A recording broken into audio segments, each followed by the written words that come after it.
નમસ્કાર, આપ જોઈ રહ્યા છો યુટીસી ન્યૂઝ। ગુજરાત ભારતીય જનતા પાર્ટીનું નવું સંગઠનનું માળખું તૈયાર થઈ રહ્યું છે અને આ નવા માળખા પહેલાં જે નિયમો બનાવવામાં આવ્યા હતા, જે ભારતીય જનતા પાર્ટીએ જ બનાવ્યા હતા, એ જ નિયમ હવે તેને કામમાં અડચણરૂપ થઈ રહ્યા છે। મળતી માહિતી પ્રમાણે ગુજરાતમાં જે નવું માળખું બની રહ્યું છે, ગુજરાત પ્રદેશ અધ્યક્ષ CR પાટીલ કેન્દ્રીય મંત્રી બન્યા બાદ હવે તેઓ પ્રદેશ ભારતીય જનતા પાર્ટીના હોદ્દા પરથી બીજા કોઈને પ્રમુખ બનાવવાની જે તજવીજ ચાલી રહી છે, તેના પહેલા તાલુકા અને ગ્રામ્ય લેવલ અને વોર્ડ લેવલનું જે સંગઠનનું માળખું છે તેને તૈયાર કરવામાં આવી રહ્યું છે। મળતી માહિતી પ્રમાણે એક નિયમ બનાવી દેવામાં આવ્યો હતો કે જે પાછલા 10 વર્ષથી સક્રિય સભ્ય હોય તેને જ હવે પ્રમુખ બનાવવામાં આવશે। સાથે સાથે 40 વર્ષથી વધુ જો વ્યક્તિ હોય તો તેને પ્રમુખ નહીં બનાવવામાં આવે, એટલે વય મર્યાદા પણ નાખી દેવામાં આવી હતી।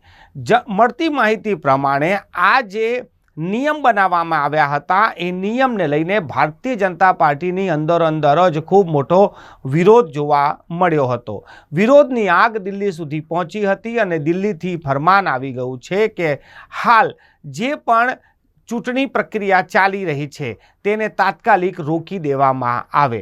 ભારતીય જનતા પાર્ટીના જ કોઈ સૂત્રો દ્વારા મળેલી માહિતી પ્રમાણે જે નવા નિયમ બનાવવામાં આવ્યા છે, આ નિયમમાં યોગ્ય ઉમેદવારો જ મળી નથી રહ્યા, એટલે વોર્ડ પ્રમુખ પણ જો બનાવવાના હોય અને ક્રાઇટેરિયા જો એવો હોય કે 10 વર્ષથી સક્રિય સભ્ય હોવો જોઈએ અને 40 વર્ષથી નીચે હોવો જોઈએ, તો આવા જ્યારે લોકો તેમને મળે છે ત્યારે એ લાયકાતમાં ફિટ નથી બેસતા અને તેને લઈને ખૂબ જ વિરોધ અંદર પણ થઈ રહ્યો છે।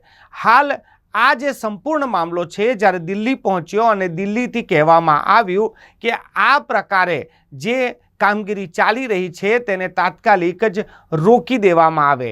જ્યાં સુધી દિલ્હીથી નવા નિયમો કે નવી સૂચના ના મળે ત્યાં સુધી તમામ જે પ્રક્રિયા છે તેને રોકી દેવામાં આવે।